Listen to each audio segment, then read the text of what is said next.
आज हम लोग बात करेंगे हीट कैपेसिटीज ऑफ गैसेस के बारे में। The quantity of heat required to raise the temperature of a body by 1 degree is called its heat capacity. किसी भी बॉडी का या सब्सटेंस का 1 डिग्री टेम्परेचर इंक्रीज करने में जितना हमें हीट सप्लाई करना पड़े उसे हम लोग उस सब्सटेंस का या उस बॉडी का हीट कैपेसिटी कहते हैं। ये एक एक्सटेंसिव प्रॉपर्टी होता है क्योंकि यहाँ पे अमाउंट पे ये डिपेंड नहीं करता है। अगर हम लोग हीट कैपेसिटी को C से डिनोट करें और जो हीट हमने जो हीट सप्लाई किया है उसे Q से डिनोट करें और टेम्परेचर कितना राइज हुआ है डेल्टा T से डिनोट करें उसे, तो क्या यूनिट हमारे पास बन के आता है हीट कैपेसिटी का। हीट चूंकि हम जो भी एनर्जी हीट देंगे उसे या तो हम जूल में दे सकते हैं या फिर कैलोरी में दे सकते हैं। वैसे ही टेम्परेचर या तो हम केल्विन में लेंगे या फिर डिग्री सेंटीग्रेड में लेंगे। तो हमारे पास जो यूनिट आएगा हीट कैपेसिटी का वो होगा जूल पर केल्विन, जूल पर केल्विन या फिर जूल पर केल्विन या फिर कैलोरी पर केल्विन। वैसे ही अगर डिग्री सेंटीग्रेड में लेंगे तो क्या होगा टेम्परेचर को, तो जूल पर डिग्री सेंटीग्रेड या फिर कैलोरी पर डिग्री सेंटीग्रेड। ये यहाँ तक बातें आपको समझ में आ रही है। क्योंकि डेल्टा टी जो है वो 1 डिग्री सेंटीग्रेड है तो Q/1 अगर हम ले तो C = Q हो जाएगा, यानी हीट कैपेसिटी क्या हो गया, जितना हमने हीट सप्लाई किया वही हो गया 1 डिग्री टेम्परेचर को रेज करने के लिए। अब यहाँ पे हमें एक टर्म हम लोग जानते हैं स्पेसिफिक हीट। वो क्या होता है कि amount of heat required to raise 1 gram of solid और liquid substance to 1 degree centigrade. मतलब अगर 1 डिग्री सेंटीग्रेड इंक्रीज करने के लिए 1 ग्राम का जितना हीट हमें सप्लाई करना पड़ता है उसे हम लोग उस सब्सटेंस का स्पेसिफिक हीट कहते हैं। तो जब स्पेसिफिक हीट की बात होगी तो वो केवल लिक्विड और सॉलिड के लिए होता है। यहाँ पे S = स्पेसिफिक हीट को अगर हम S से डिनोट करें तो S = क्या होगा m/डेल्टा टी। डेल्टा टी क्या है, 1 डिग्री सेंटीग्रेड जो हम टेम्परेचर इंक्रीज कर रहे हैं, जो टेम्परेचर में चेंज आया। M क्या है, वो 1 ग्राम है और S क्या है, स्पेसिफिक हीट है। Q क्या है, जो हीट सप्लाई कर रहे हैं। चूंकि M जो है 1 ग्राम है, डेल्टा T जो है 1 डिग्री सेंटीग्रेड है, तो S = क्या हो जाएगा, Q हो जाएगा। लेकिन जब हम लोग गैस की बात करें तब हम वहां पे 1 ग्राम या 2 ग्राम नहीं, इस तरह से नहीं ले सकते हैं। तो हम गैसेस के केस में क्या करते हैं, मोलर हीट कैपेसिटी की बात करते हैं कि heat required to raise the temperature of a gram mole of substance by 1 degree centigrade is called molar heat capacity। अगर 1 मोल सब्सटेंस अगर हम लें और उसका टेम्परेचर 1 डिग्री सेंटीग्रेड रेज करने में या 1 डिग्री रेज करने में जितना हीट हमें देना रिक्वायर्ड हो, जितना हीट हमें सप्लाई करना पड़े, उसे हम लोग क्या बोलते हैं, उसे मोलर हीट कैपेसिटी कहते हैं। अब चूंकि गैस जो होता है उसके केस में जो भी मोलर हीट कैपेसिटी है वो डिपेंड करता है उसके प्रेशर पे और वॉल्यूम पे।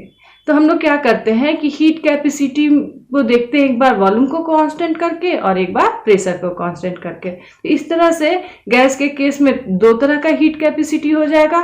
एक heat capacity at constant volume जिसे हम लोग CV से डिनोट करते हैं और दूसरा heat capacity at constant pressure जिसे हम लोग CP से डिनोट करते हैं। तो देखते हैं कैसे इसको हम लोग डिराइव करेंगे। इसके लिए क्या इक्वेशन आता है, ये है क्या, amount of heat required to raise 1 gram mole of gas through 1 degree centigrade while the volume is kept constant and pressure is allowed to increase.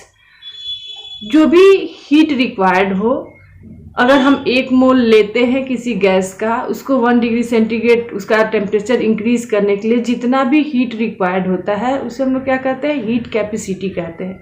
और इसके लिए एक कंडीशन है कि हमारा जो वॉल्यूम होगा गैस का वो कांस्टेंट होगा, प्रेशर इंक्रीज कर सकता है।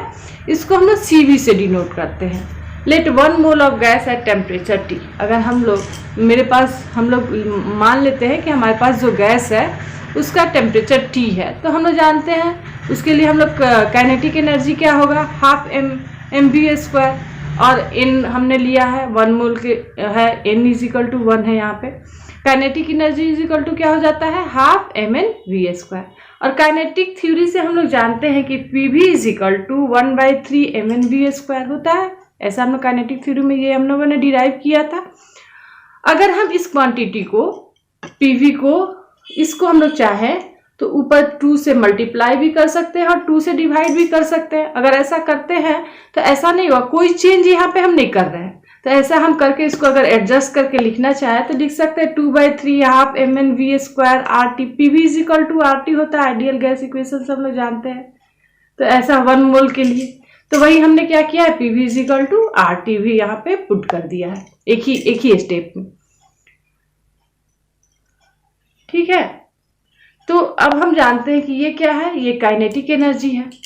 हाफ एम, अभी हम लोगों ने देखा कि हाफ mn_v² क्या है, काइनेटिक एनर्जी है। तो यहाँ पे हम लोग काइनेटिक एनर्जी पुट कर सकते हैं। तो काइनेटिक एनर्जी का वैल्यू क्या आ जाएगा हमारे लिए, अगर हम यहाँ पे काइनेटिक एनर्जी पुट कर दे तो क्या हो जाएगा, 3 यहाँ पे चला जाएगा, 3 RT हो जाएगा, ये क्रॉस मल्टीप्लिकेशन होगा, 3 यहाँ आ जाएगा, 2 जो है यहाँ नीचे आ जाएगा, 3 RT/2 हो जाएगा। ये आपको समझ में आ रहा है। तो काइनेटिक एनर्जी का वैल्यू यहाँ पे क्या आ गया, 3/2 RT। अब ये 3/2 RT जो है हमने क्या किया, काइनेटिक एनर्जी निकाल लिया।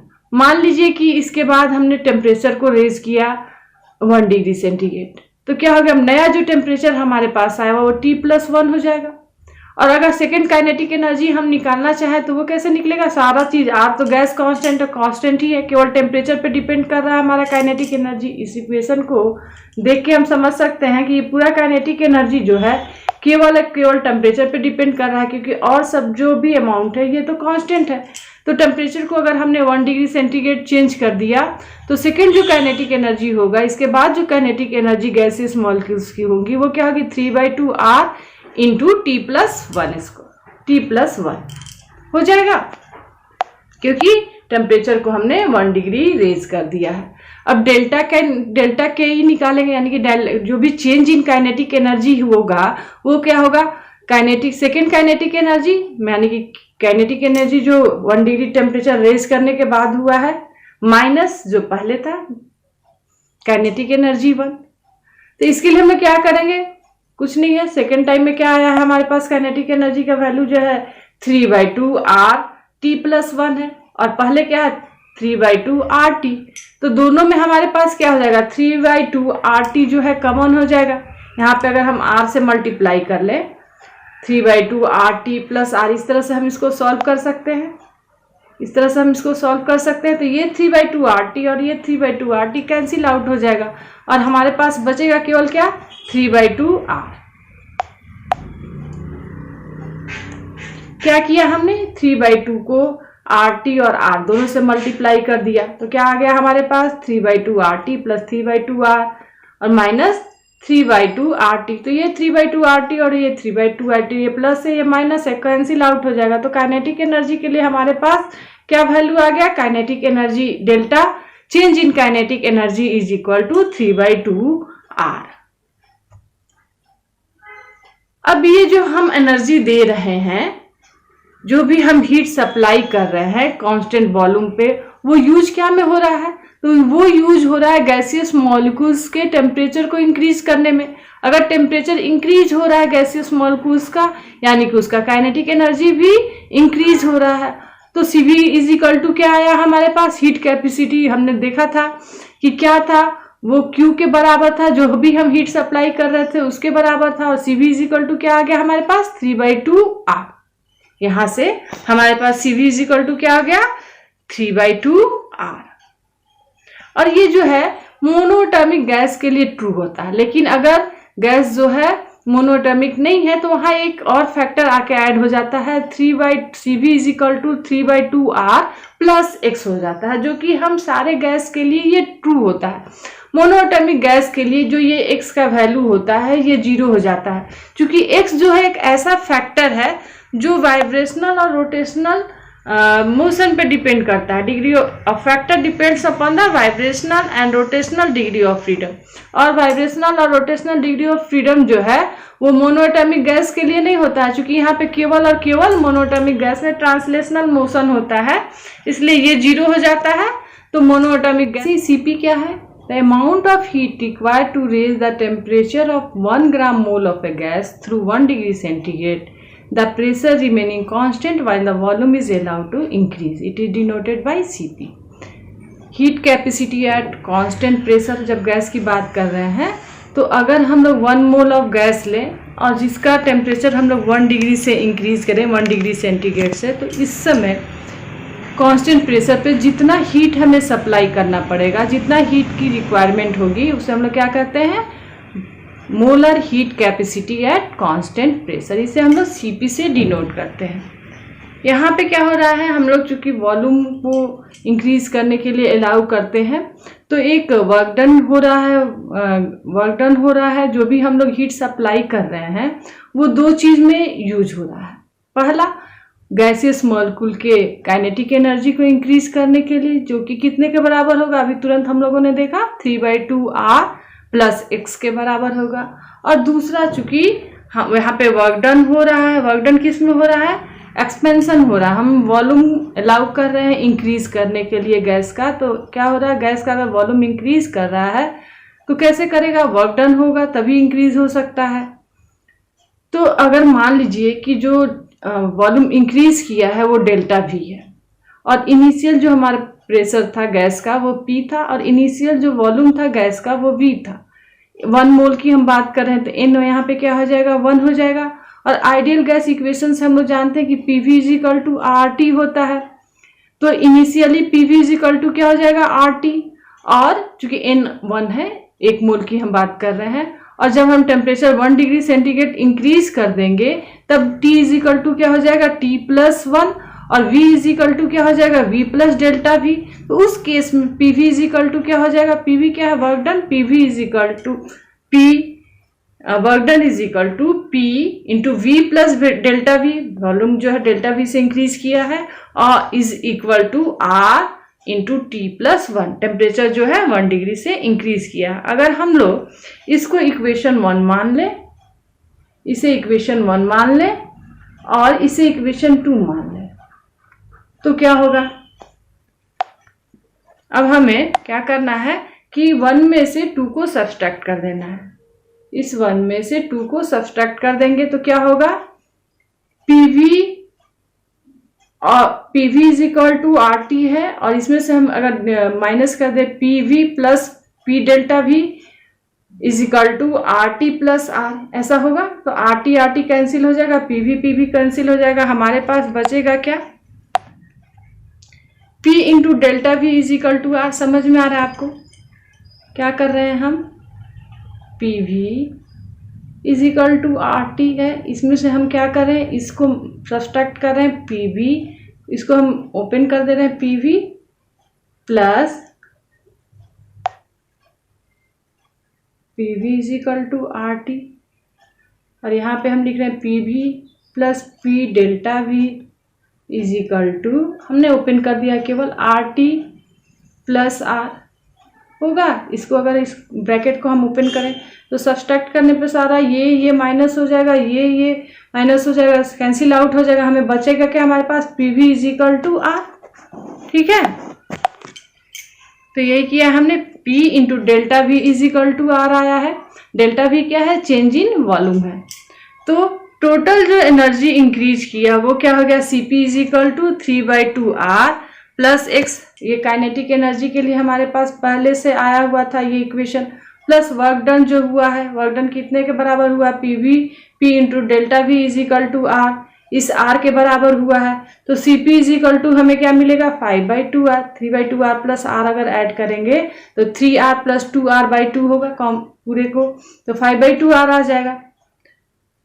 और यहाँ पे मोनोएटॉमिक गैस के लिए ही सिर्फ ये x0 होता है, ये हमेशा याद रखिएगा, क्योंकि उसमें केवल और केवल ट्रांसलेशनल मोशन होता है। लेकिन जैसे ही डाइएटॉमिक अगर कोई गैस है तो वहाँ पे ये x = 0 नहीं होगा।